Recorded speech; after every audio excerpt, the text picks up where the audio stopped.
Hello beautiful soul! Welcome back to my channel. This is my channel. I'm from Japan, Kabayan. Aries, sabihin niyo. This reading is for you. October 13 to 19, 2024. Maraming salamat muna sa aking mga subscriber, new subscriber, cross-watcher. At sa mga bagong pasok dyan, welcome na welcome sa bahay ni Ate Aimee. Maraming salamat din sa nakataba ng puso ninyong mga comments at sa mga nagpa-personal reading. Siyempre, maraming salamat. Kung gusto niyo na energy niyo lang talaga, ang gusto niyo makuha natin, all the details is nasa baba ng video na ito. This is a general reading, Kabayan Aries. Aries, kunin mo lang ang sayo at itapon ang hindi sayo. Maaring ito isa vice versa, maaring energy mo, energy ng person mo, o energy ng malapit sa puso mo. Maaring nangyayari, or mangyayari pa lang. Use your own intuition, labakan natin ang ating isipan. Tandaan nyo, marami kayong energy sa mundong ito, kaya hindi ito lahat sa inyo, okay? Kung hindi nag-fit, huwag ipilit. Dog loyal, okay. Meron ka daw mararamdaman ng mga excitement or nandito yung situation na maaari makatanggap ka ng mga gift, ganyan, or ikaw ang magbibigay ng gift. Meron din ditong tao na magbibigay sa'yo ng pagpapahalaga, or ikaw, no, may taong mahalaga sa'yo, no. Meron din ditong happiness, joy, ganyan, ang nakikita ko dito. Andito rin yung maaaring may mga gagawin ka na isang sitwasyon na ikasisiya mo, no? Maaring kasama mo yung mga anak mo, ganyan. O iba dito, maaring merong new person or new baby, no? Na parating, ganyan, sa kapatid mo, sa'yo, or sa paligid mo, no? Mga ganon. May mga situation na magiging playful or situation na gagawin. Yan. Siguro, andito yung may mga gagawin kang exciting na o happy situation sa buhay mo, mga ganun. Na, o kaya may mga magbibigay sa'yo ng pakiramdam na ganun, no? Sa nakita ko dito. Sinasabi rin dito, yun nga, maybe you have a friendship or may loyal friendship ako nakikita sa iba. May tao na gusto mong suportahan or may tao na sinusuportahan ka, no? Andin din yung iba dito is yung pagiging loyal sa isang situation or anak man yan, karelasyon man yan, nanay man yan, kapatid man yan, ganyan. May tao daw na sumusuporta sa'yo or may sinusuportahan ka, ganun.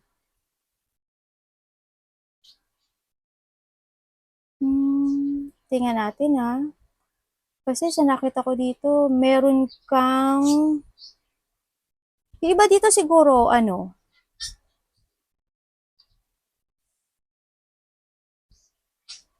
magkakaroon kayo, no, may inspire kayo. Ganyan. Yung iba dito siguro ganun.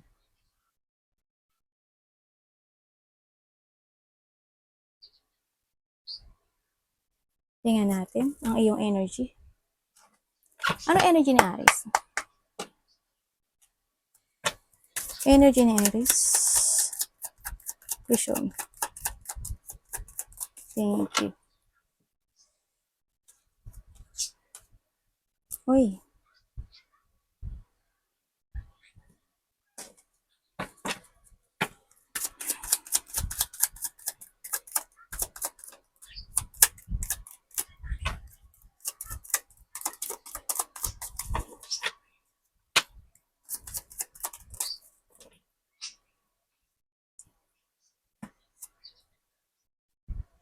Okay, iba dito, energy nyo is,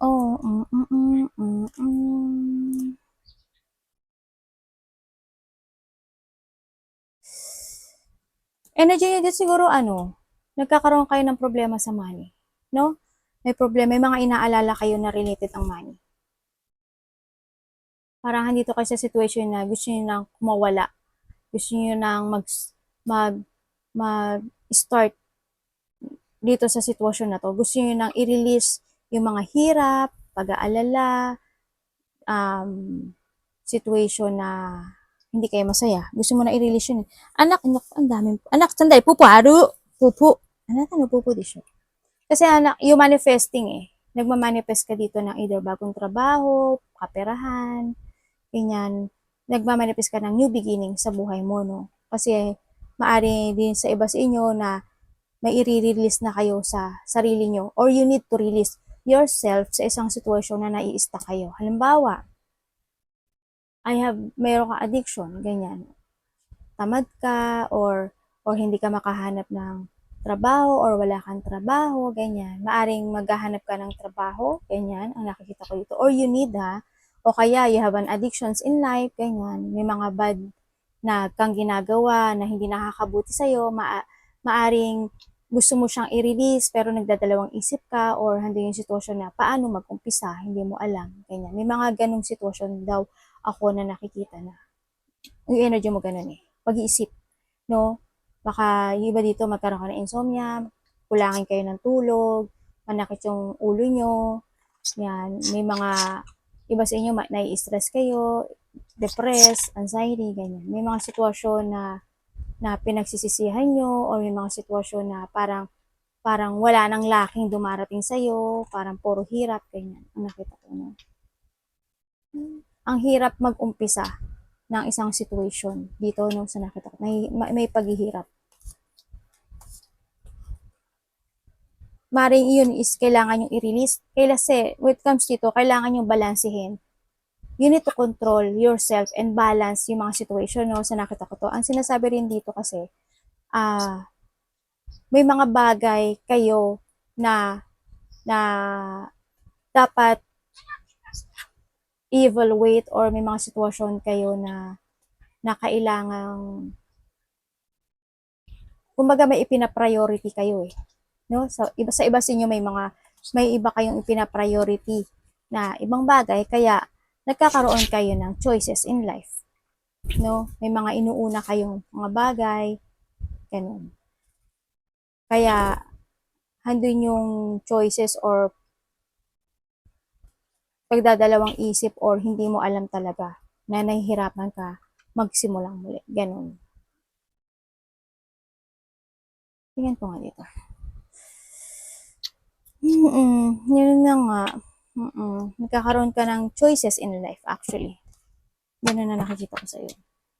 Siguro this is time na rin na kasi you want to be independent Gusto mo lang lumaya. No? Gusto mo lang lumaya. Gusto mo lang well, kung gusto mong lumaya, you need to control yourself. Diba? Focus. You need to focus to make a new beginning. Ganyan. Tingnan natin maparating sa'yo. Siguro, when it comes to a loyal, we have the dog kanina. Siguro, you need to be loyal din sa sarili mo para mas maintindihan mo at malaman mo kung ano yung gusto mo sa buhay mo. Kung ano yung gusto mo mangyari. Yan.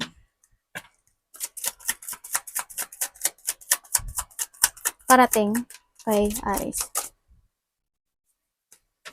Anong parating kay Aries?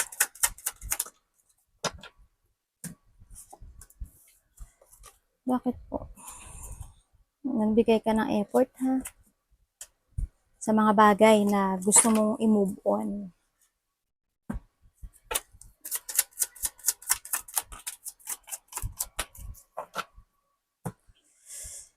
Okay. So, mo have, 8 pala yun. Paparating sa'yo, andito ka daw sa sitwasyon mo na just magiging super emotional. Magiging emotional ka, may mga sitwasyon na natatakot ka, maybe, no? Maaring may gusto kang kausapin or vice versa tayo may gusto kang kausapin or may mga gusto kang gawin, activity or unit gusto mong magkaroon ng action sa isang situation, ganyan, or vice versa. Pero magulo yung isip mo sa nakita ko doon. Parang may mga sitwasyon na napipigilan ka, na sitwasyon na nag-aalangan ka, ganyan. May mga sitwasyon na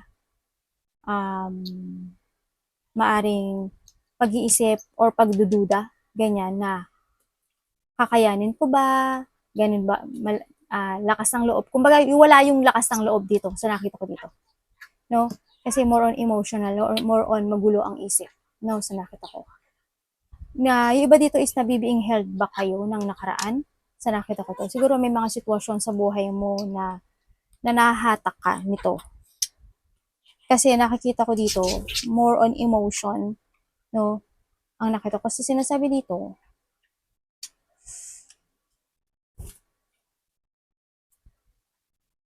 kasi sa nakita ko dito, ano eh, may mga gusto kang sabihin na hindi mo masabi.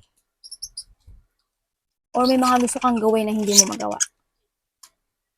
Ganun nakikita ko sa'yo dito. Tingnan natin. Kasi kailangan dito, pagsasaayos when it comes to yourself, ano, you need to focus to yourself. Ganun nakikita ko.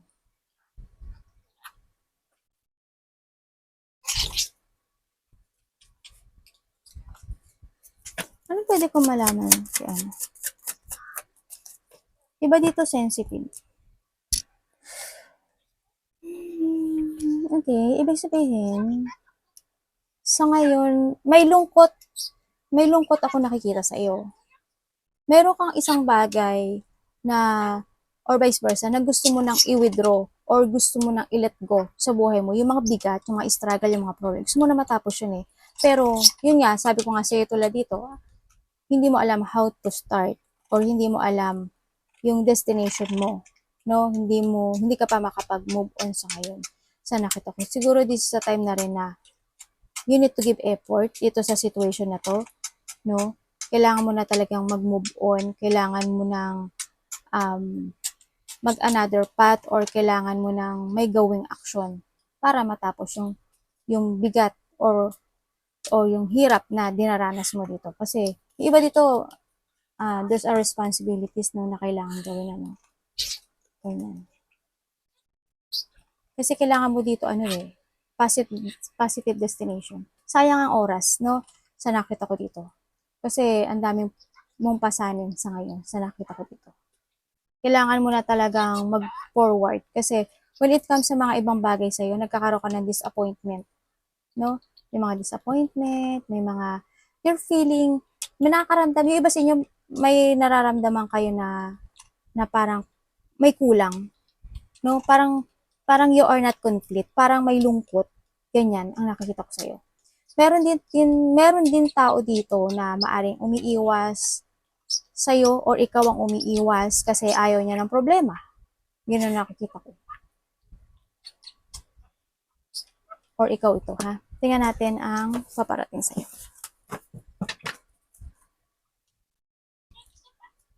May mga problema kang kakaharapin. Paparating kay Aris.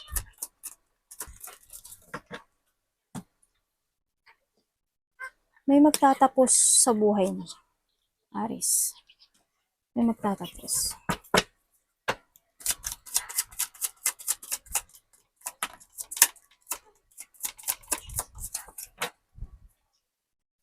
Or may mga kailangan ka nang tapusin. No? Ano ba to? Pangit.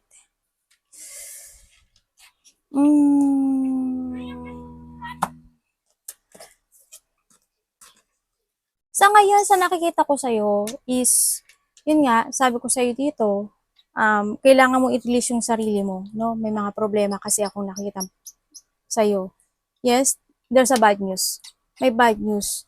Ako nakikita, iba sa inyo, either walang trabaho, maaring kung hindi siya sa walang trabaho, kulang sa pera, kulang sa budget, yan, nagkakaroon ng lack of money kasi dito, no? Hindi stable ang buhay or hindi nagiging stable. Yes, there's unhappiness. Hindi masaya, there's a negative, may mga madidrain ka nga, sinasabi dito, meron din ako nakikita dito na tao na disconnected na rin sa'yo, no? Parang oo, ganun, disconnected.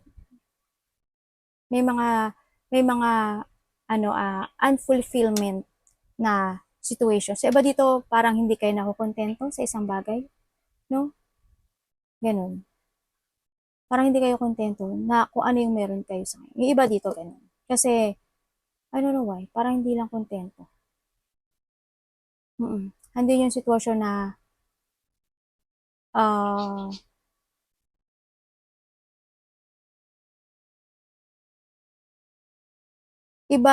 iba kasi, may tao kasi dito na iba yung focus. Iba yung focus niya. either focus niya is a money, trabaho, opportunity, or focus niya yung sarili niya. Ganun nakikita ko. Ang dapat mo daw iwasan, yung hindi mo makita yung sarili mo, no? Yung situation na maging stuck, yung situation na on and off yung action. Huwag ka daw maghintay ng senyales or huwag ka maghintay ng sign. Kailangan mong ayusin yung sarili mo, kailangan mo mag-start ng new beginning, kailangan mo daw magkaroon ng um, ng layunin in life, no? Sa nakita ko dito. Ano ba yung focus mo sa ngayon? Yung the past, the current, o yung future? Yun ang pag-isipan mo rin. Kailangan mo pahalagahan din yung sarili mo, no? Sa nakita ko dito. Kasi may mga opportunity na dumarating sa buhay mo na maaring nawawala lang. Napapalakpas mo siya. Yan ang nakikita ko. Either love or pera or trabaho, ganyan. Kumbaga, when it comes sa iba sa inyo, siguro handin yung hindi pa kayo kontento kung ano yung meron kayo sa ngayon. Ganun. Hindi, walang ganun. Sabay ganun eh. Nagkakaroon ng rejection dito. Yan. Ang daming katanungan na pumapasok sa inyo ngayon, sa nakikita ko. Yung iba sa inyo, ganun. Yung iba, siguro, naboboard na kayo sa buhay nyo, ganyan. Pahalagaan nyo yung sarili nyo. Kailangan nyo ayusin, kailangan nyo na rin ng pagbabago or transformation, ganyan. Kailangan nyo may i-let go or may i-close na isang door to make a new beginning sa buhay mo. Kasi hindi ko nakita yung pagiging stable mo sa ngayon. No? Ingat ka lang din. Tingnan natin ang love ni Aries. Hindi ko alam kung ano hinihintay mo. Parang may hinihintay ka. You need to move forward sa mga plano mo, no? Sa nakita ko. To growth. Siyempre, yung isipin mo, yung growth mo. Diba? Kailangan mo kasing i-explore pa more yung sarili mo eh. Diba? Yun ang nakita ko. Siguro mas more focus to yourself, love yourself, mga ganyan. Love. Tandaan nyo, love is magulang, kapatid, anak, kasama sa trabaho. Kamusta sa love si Aries? Aries in love. Salamat po. Oh, there's a devil.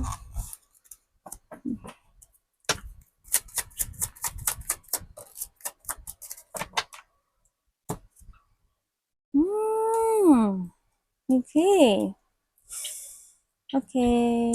When it comes to a love, may tao dito na immature, no? May tao dito na itong tao na to, nagkakaroon ng pang-aakit or tukso, no? May tao na may sikreto, may tao na may lihim, ganyan. May tao na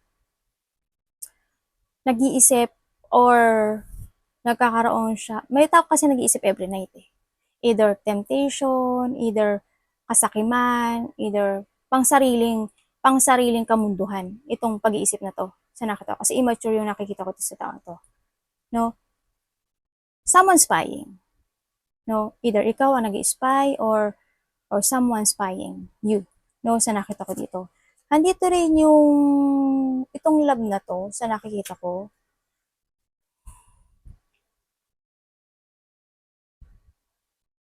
There's a bad relationship ako na nakikita dito na hindi maganda. Kasi more on, iba dito is either materialistic, either maaring may mga kapartner kayo na palainom ng alak, palasugal, may mga addiction, ganyan. Ang nakita ko. Tingnan ko nga, ano ito?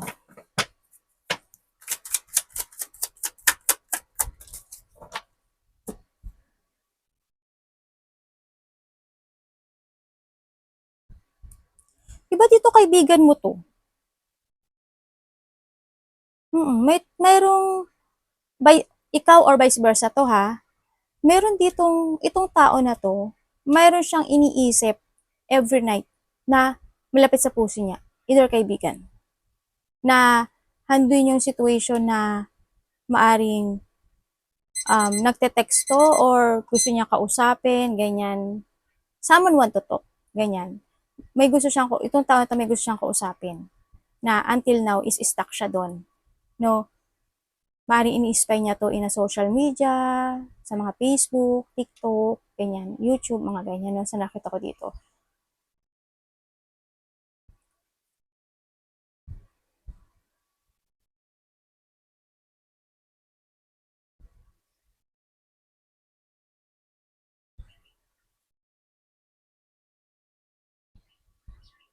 Bakit kaya hindi maganda yung ano na to? Yung energy na to na tao na.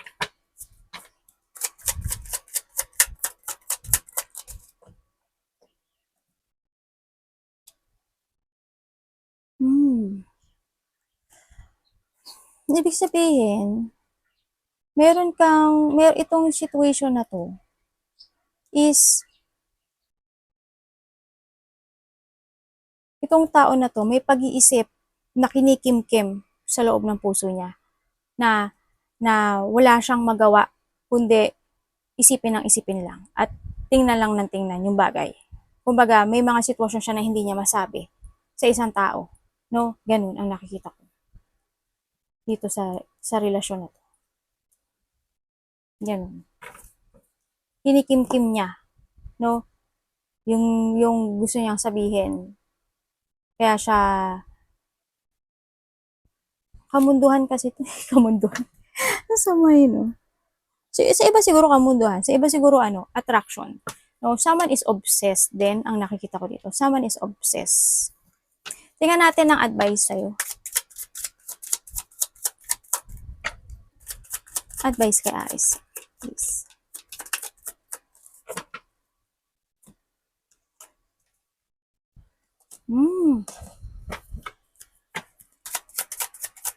Bakit po?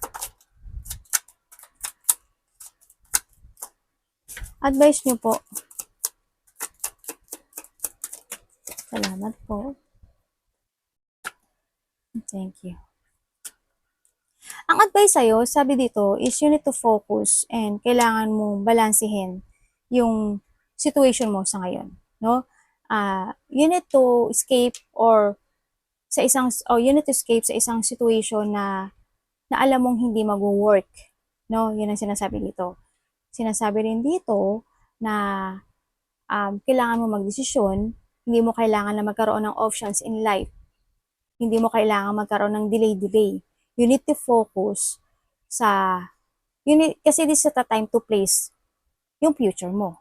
Diba? Don't wait and yun nga, indecision kasi yung nakikita ko sa iyo. Kasi nabibing held ba ka ng nakaraan or nabibing held ba ka ng isang situation sa buhay mo? Kasi iba dito, there's a self-doubt because of the option, no, sa nakita ko dito. Hindi yung sitwasyon din na maaring hinahide nyo lang din yung nararamdaman nyo, kaya hindi yung pagtitiis, ganyan. Sa isang situation, nagtitimpi kayo kasi sa pangarap nyo. Dahil sa pangarap nyo. Pero the advice is, you need to focus. This is the time to place your future. No? Kasi, nasa yung mga kamay, yung future mo. In a good way. No? Focus and take to the higher path. Ang sinasabi dito rin, balance and mag-escape ka na o umalis ka na sa isang situation mo na alam mong hindi magiging good sa'yo or hindi mag-work forever, no? Sa nakita ko dito. Ganun. Focus sa stability mo. Focus ka kung if you have a family, focus ka sa family mo. Ganyan. Sa nakita ko dito. Tingnan natin. Ano pa po, universe?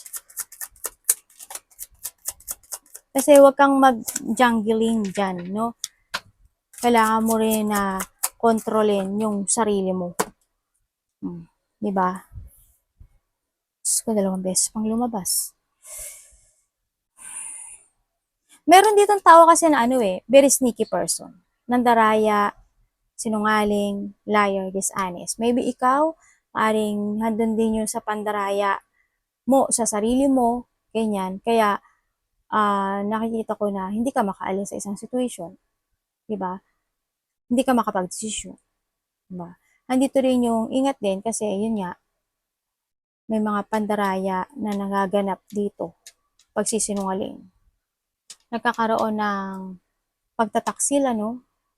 Kasi alam mo, kasi ang isang tao kasi, halimbawa may karelasyon ka, nag-iisip ka pa lang, halimbawa may karelasyon ako, pero may iniisip akong ibang tao na dinidream ko, ganyan. Isa rin yun sa pagtataksil, tandaan nyo ha. Oh, isa rin yun. Pagtataksil din yan. No? Andin din yung parang nag-cheat ka na rin sa ano mo. You need to getting away with something.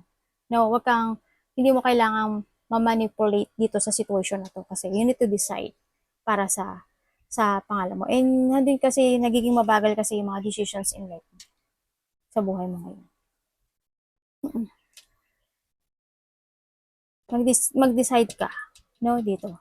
Meron din ako nakikita dito na ano,